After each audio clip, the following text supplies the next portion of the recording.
Hidupmu dibentuk oleh 3 hal: pikiran, emosi, dan kebiasaan. Pikiranmu adalah benih, ubah benihnya, dan arah hidupmu ikut berubah. Emosi bukan musuh, melainkan kompas. Marah menandakan batasmu dilanggar. Takut menunjukkan ada sesuatu yang berharga bagimu. Cemas, itu tanda kamu terjebak di masa depan.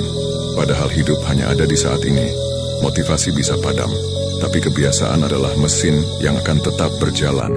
Masa lalu adalah guru, bukan rumah tempat tinggal. Orang lain adalah cermin.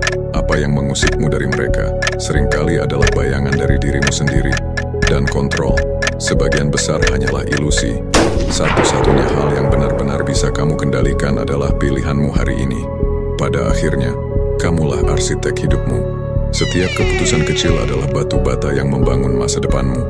Pilihlah dengan sadar, karena hidupmu adalah karya yang sedang kamu ciptakan.